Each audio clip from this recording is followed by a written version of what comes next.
একসময় প্রাকৃতিক এবং সামুদ্রিক বন্দর হিসেবে চট্টগ্রাম বন্দরের খ্যাতি সুদূর গ্রিস পর্যন্ত পৌঁছেছিল। প্রাচীনকাল থেকেই আরব বণিকরা চট্টগ্রাম বন্দরে ব্যবসা বাণিজ্য করার জন্য আসত। এরপর পর্তুগিজ, ওলন্দাজ ও ইউরোপীয় বণিকরা তাদের জাহাজ নোঙর করেছিল এই বন্দরে। চট্টগ্রাম বন্দরকে ব্যবহার করে বাংলাদেশের অর্থনীতি কিভাবে চাঙ্গা করা যায়, চলুন এই বিষয়ে এই ভিডিওতে আলোচনা করি। চট্টগ্রাম বন্দরকে ব্যবহার করে বাংলাদেশের অর্থনীতিকে চাঙ্গা করা সম্ভব। এর জন্য আমাদের দুটি কাজ করতে হবে। প্রথমটি হচ্ছে চট্টগ্রাম বিভাগকে একটি শিল্প নগরীতে পরিণত করতে হবে। পোশাক, চামড়া ও পাট শিল্প সহ উৎপাদন ও রপ্তানিমুখী শিল্পগুলোকে চট্টগ্রাম অঞ্চলে স্থানান্তরিত এবং বিকাশ ঘটাতে হবে। দ্বিতীয়টি, চট্টগ্রামের এই অঞ্চলকে পর্যটন জোনে পরিণত করতে হবে।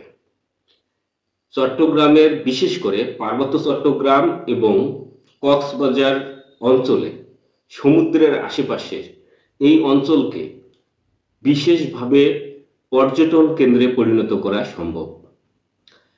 পর্যটন কেন্দ্রে আকর্ষণীয় করে তোলার যে অপার সম্ভাবনা চট্টগ্রাম বন্দরের রয়েছে, সেই বন্দরকে ব্যবহার করে বা চট্টগ্রাম সমুদ্র বন্দরকে ব্যবহার করে পুরো চট্টগ্রাম বিভাগে একটি আকর্ষণীয় পর্যটন কেন্দ্র গড়ে তোলা সম্ভব।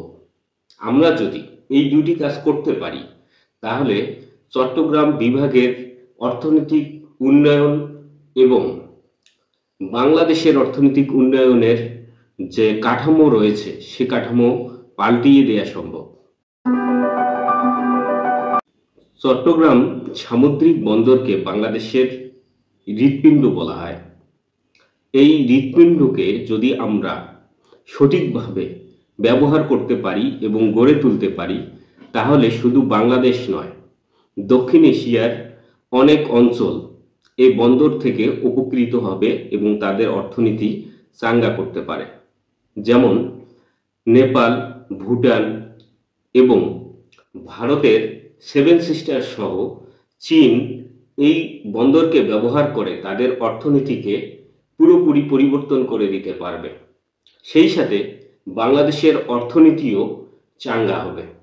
আমরা যদি এই অঞ্চলে অন্যান্য দেশ এবং অঞ্চলের সঙ্গে চট্টগ্রাম বন্দরকে সংযুক্ত করতে পারি এবং চট্টগ্রাম বন্দরকে বিশ্বমানের বন্দরে রূপান্তরিত করতে পারি, তাহলে বাংলাদেশের চট্টগ্রাম বন্দর হয়ে উঠবে দক্ষিণ এশিয়ার একটি হাব।